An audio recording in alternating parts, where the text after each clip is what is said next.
grande orgoglio ed emozione all'Assemblea Costitutiva di Confindustria Padova e Treviso e Confindustria Venezia Rovigo all'unanimità approvato la nascita di Confindustria Veneto Est, quindi nasce un soggetto importante all'interno del nostro territorio e a livello nazionale. Confindustria Veneto Est nascerà il 1° gennaio, oggi ci siamo sposati, per dirla così, 1° gennaio convoglieremo in una casa comune.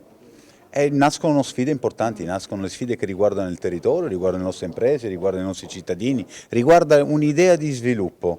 Che voce arriva dal Veneto? Quali sono le richieste?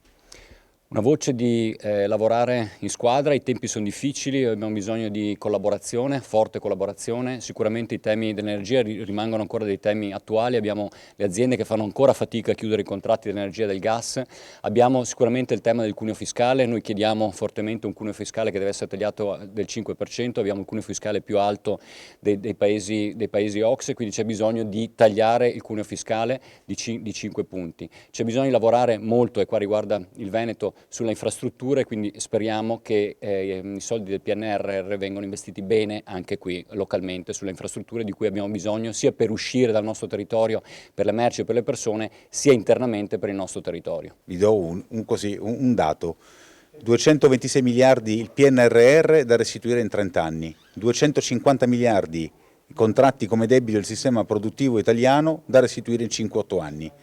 Lei sarebbe preoccupato? Io sì, io sono preoccupato, anche perché della tenuta è importante. Non sono pessimista, ma sono realista, come dice giustamente anche Leopoldo Di Me. ZLS e Hydrolion sono due doti importanti che forse valorizzeranno questa unione? Assolutamente sì, anche questo è un asset prezioso per il territorio e su questo dovremo lavorare in maniera molto attenta con il territorio e con gli stakeholder del territorio. Dove abbiamo avviare una progettualità spinta, dobbiamo aggregare i nostri servizi, perché non abbiamo aggregato solo i nostri servizi, dobbiamo trasmettere ai giovani l'idea che lavorare è bello, che aver successo non significa guadagnare per forza, aver successo significa fare ciò che piace. Quando una persona raggiunge fa quello che piace, ha raggiunto il successo. Però avete invitato il CEO di Intesa, anche quello è una frontiera molto aperta. Che cosa vi aspettate dal sistema bancario?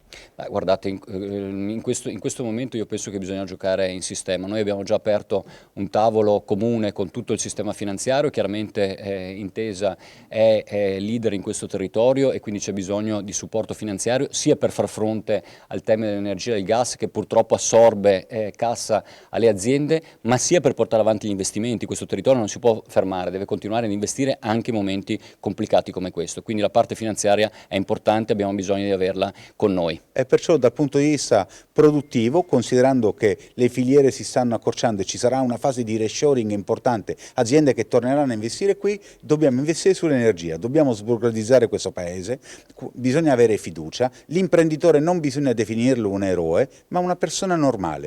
Gli eroi vanno venerati, gli imprenditori vanno rispettati. Rispettiamo le aziende, è già un bel passo in avanti, e dialoghiamo, che è un altro passo in avanti.